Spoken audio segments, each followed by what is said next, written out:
নমস্কার বন্ধুরা, Kolkata city of joy নামে পরিচিত ভিক্টোরিয়া মেমোরিয়াল 1906 সালে রানী এলিজাবেথ এস্টাবলিশ করেছিলেন। নমস্কার বন্ধুরা, গুড ইভিনিং, সবাইকে জানাই শুভ সন্ধ্যা।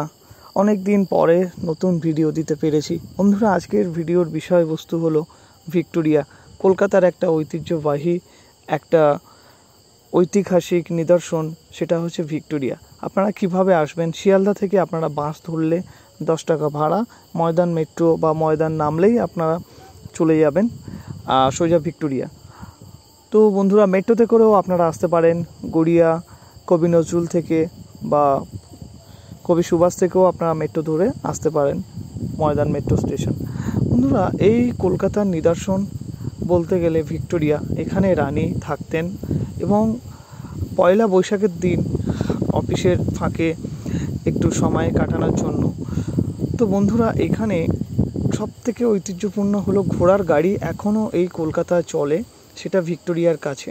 এখানে অনেক ঘোড়া দেখতে পাবে আসলে, ঘোড়ার গাড়ি, এবং তার সাথে এখানে 50 টাকার টিকিট পার হেড, প্রত্যেকে ভিতরে ঢুকতে পারবেন এবং 50 টাকার টিকিট।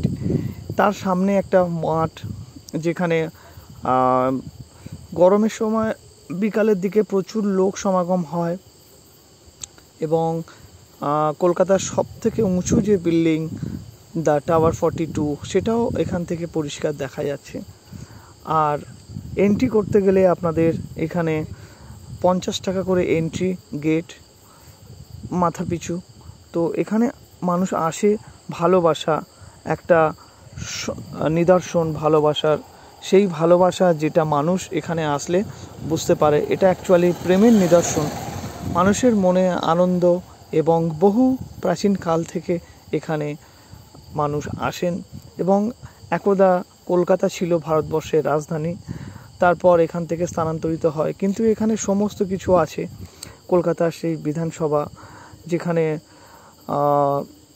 সরকারি কার্যকলাপ, এবং কলকাতা ভিক্টোরিয়া যেখানে রানী থাকতেন, এটা মূল গেট, যেখানে সিংহ দ্বার, এবং তার থেকে দেখা যাচ্ছে সেই যে পরী, কলকাতার যে পরী, যেটা ঝড় বৃষ্টি সমস্ত কিছু সামলেও ঠিক একই রকমভাবে দাঁড়িয়ে আছে পরী। এবং ভিক্টোরিয়ার মাথায় যে পরী, অনেকে স্বপ্ন দেখে এই পরীর মতো হতে পারলে অনেক ভালো হতো। কলকাতার সেই পরী ঝড় বৃষ্টি মাথায় নিয়ে সর্বদা দাঁড়িয়ে আছেন ভিক্টোরিয়ার মধ্যে প্রবেশ করলে দেখতে পাবেন অনেক বড় পেন্টিং এবং অনেক ঐতিহাসিক নিদর্শন, এবং অনেক রাজাদের এখানে নিদর্শন পাবেন, এবং লর্ড ডালহৌসি এবং আরও অনেক ঐতিহাসিক পাবেন এখানে, যারা এখানে এসেছিলেন এবং রাজত্ব করেছিলেন এবং কলকাতার শাসন করেছিলেন, তাদের এর মধ্যে দেখতে পাবেন। এবং যুদ্ধের অনেক কিছু, তরোয়াল থেকে শুরু করে ঢাল এবং আরও অনেক কিছু দেখার জিনিস এর মধ্যে আছে। তবে সারাটা দিন ঘুরলে আপনার মনে অনেকটা জায়গা করে নেবে ভিক্টোরিয়া। এবং তার ঠিক পাশে বসার জায়গা আছে, যেখানে একটা বড় পুকুর আছে এবং মাঠ জায়গা, অনেকটা খোলামেলা, যেখানে মানুষ বসে সময় কাটায়। তো সেই ভিক্টোরিয়ার নিদর্শন, ভিক্টোরিয়ার সামনে যে প্রবেশদ্বার, সেখান থেকে আপনারা যদি সোজা চলে যান তো আপনারা ঘুরতে পারবেন। পিছন দিকটা বসার জায়গা আছে অনেকটা, সেখানে বসে সময় কাটাতে পারেন। যারা দূর দূরান্ত থেকে আসেন, কেউ বাড়ি থেকে খাবারও বানিয়ে নিয়ে আসে। তো এখন গরমকাল, সেই জন্য বন্ধুরা